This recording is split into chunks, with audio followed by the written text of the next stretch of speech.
संजय उवाच दृष्ट्वा तु पाण्डवानीकं व्यूढं दुर्योधनस्तदा आचार्यमुपसंगम्य राजा वचनमब्रवीत्।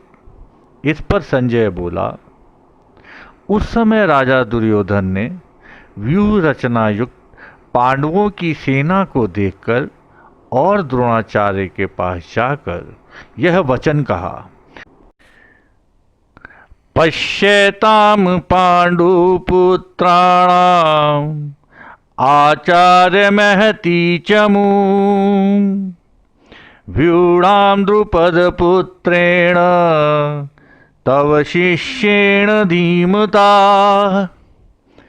अत्र शूरा महेश्वासा भीमार्जुन समायुधि युयुधानो विराटश्च द्रुपदश्च महारथा। हे आचार्य, आपके बुद्धिमान शिष्य द्रुपद पुत्र धृष्टद्युम्न द्वारा व्यूहाकार खड़ी की हुई पांडु पुत्रों की इस भयानक सेना को देखिए। इस सेना में बड़े बड़े धनुषों वाले, युद्ध में भीम और अर्जुन के समान बहुत से शूरवीर हैं, जैसे सात्यकी, विराट और महारथी राजा द्रुपद। दृष्टकेतुश्चेकितान काशीराजश्च वीर्यवान् पुरुजित कुंती भोजश्च शैवश्च नरपुंगव। और धृष्टकेतु, चेकितान तथा बलवान काशीराज, पुरुजीत कुंती भोज और मनुष्यों में श्रेष्ठ शैव्य, मनुष्य विक्रांत उत्तमौजाश्च वीर्यवान् सौभद्रो द्रौपदेयाश्च सर्व एव महारथा। अस्माकं तु विशिष्टाये तान् निबोध द्विजोत्तमा नायकामं सैन्यस्य संजार्थं तान् ब्रवीमि ते। और पराक्रमी युधामन्यु तथा बलवान उत्तमौजा सुभद्रा पुत्र अभिमन्यु और द्रौपदी के पांचों पुत्र, यह सब ही महारथी हैं। हे ब्राह्मण श्रेष्ठ, हमारे पक्ष में भी जो जो प्रधान हैं उनको आप समझ लीजिए। आपके जानने के लिए मेरी सेना के जो जो सेनापति हैं उनको कहता हूँ।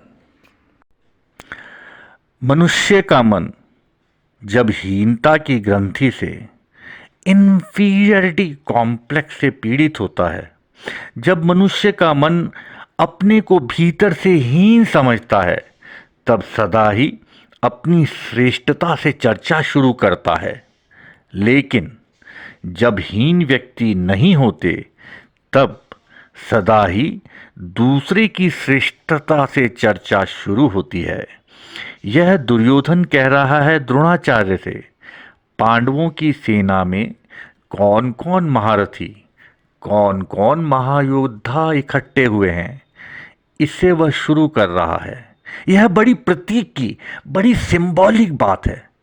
साधारणतः शत्रु की प्रशंसा से बात शुरू नहीं होती, साधारणतः शत्रु की निंदा से बात शुरू होती है। साधारणतः शत्रु के साथ अपनी प्रशंसा से बात शुरू होती है। शत्रु की सेना में कौन कौन महावीर एकत्र हुए हैं, दुर्योधन उनसे बात शुरू कर रहा है। दुर्योधन कैसा भी व्यक्ति हो, इन्फीरियरिटी कॉम्प्लेक्स से पीड़ित नहीं है, हीनता की ग्रंथि से पीड़ित व्यक्ति नहीं है। और यह बड़े मज़े की बात है कि अच्छा आदमी भी अगर हीनता की ग्रंथि से पीड़ित हो तो उस बुरे आदमी से बदतर होता है जो हीनता की ग्रंथि से पीड़ित नहीं है। दूसरे की प्रशंसा से केवल वही शुरू कर सकता है जो अपने प्रति बिल्कुल आश्वस्त है। यह एक बुनियादी अंतर सदियों में पड़ा है। बुरे आदमी पहले भी थे, अच्छे आदमी पहले भी थे। ऐसा नहीं है कि आज बुरे आदमी बढ़ गए हैं और अच्छे आदमी कम हो गए हैं। आज भी बुरे आदमी उतने ही हैं, अच्छे आदमी भी उतने ही हैं। अंतर क्या पड़ा है?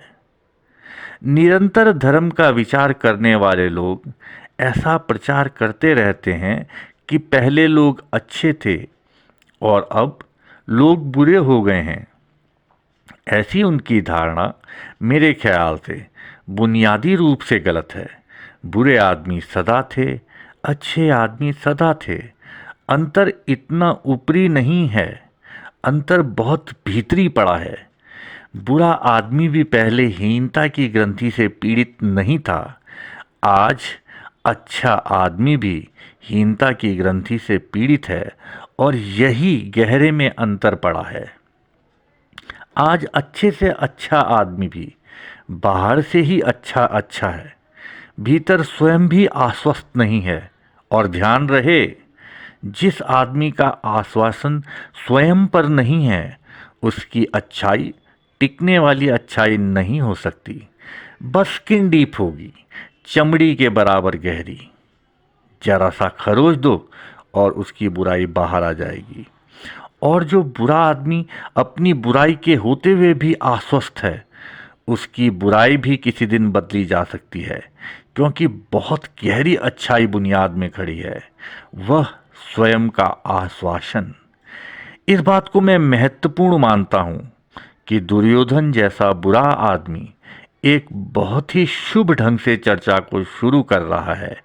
वह विरोधी के गुणों का पहले उल्लेख कर रहा है और पीछे अपनी सेना के महारथियों का उल्लेख कर रहा है।